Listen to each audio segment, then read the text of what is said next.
flow. A few days ago, I almost managed to achieve the legendary 0% accuracy.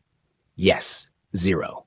The holy grail of blunders. But here's the thing. Making the worst possible move every single turn is way harder than making good ones.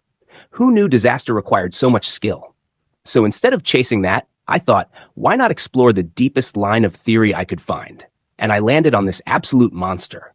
21 consecutive book moves. Pure theory. Not guesses, not creativity, just the path carved by masters and engines. And the crazy part? It all comes from one of the most famous openings in chess. It starts normally. e4, e5, knight f3, knight c6, bishop b5. You've seen this before. This is the Ruy Lopez, also called the Spanish opening. If you've played chess for more than a week, odds are you've run into this. Black has choices. One is a6, the Morphy defense. The other is knight f6, the Berlin defense, also known as the draw machine. Seriously, if you want to put your opponent to sleep and bore the spectators at the same time, just play the Berlin. But here, we're going with a6. White retreats, knight f6 appears, and now the game heats up. When I first saw this line as a kid, I thought one of the moves was literally illegal. And honestly, it still feels that way. Because here, black can actually grab a pawn. But white strikes back with d4, and if black dares to take again, bam! Rook e1. Suddenly black is in danger. The moral of the story? Don't be greedy in the Ruy Lopez. Or in life, really. Instead of pawn-grabbing chaos, the game takes the quieter road. Bishop e7, rook e1, bishop b3, d6. White calmly plays c3. A quiet move, but full of purpose.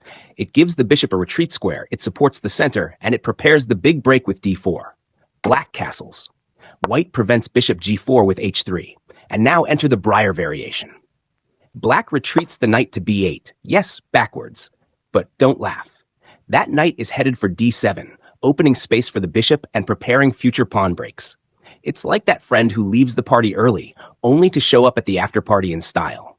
White finally pushes d4. Black develops with bishop b7, rook e8. White maneuvers his knight from f1 to g3, eyeing the dangerous f5 outpost. The knight's basically saying, excuse me, just passing through.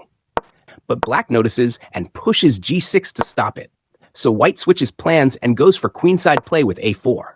Black strikes back with c5. White pushes d5, grabbing more territory, and then black locks things with c4. Suddenly, the position has transformed. Black has secured outposts for his pieces, and the tension in the center is sky high. White plays bishop g5, pinning the knight. Black pushes h6, asking the bishop to decide its fate. White calmly retreats to e3, and then queen d2, the classic battery. Suddenly, h6 looks like a permanent weakness. This is where the game can explode if either side slips. The tension only grows. Black jumps to c5, white continues, black pushes h5, the bishop sneaks back to g5, and black finally unpins with his own bishop. Both sides have fully mobilized. It feels like the calm before a storm.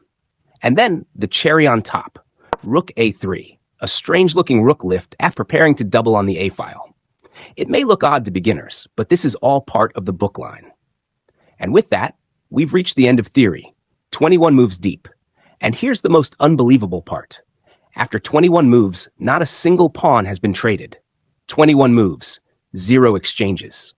The tension has been building for almost an entire game, and yet the board is untouched. That's chess for you. Sometimes the battle is about patience, positioning, and waiting for the perfect moment to strike.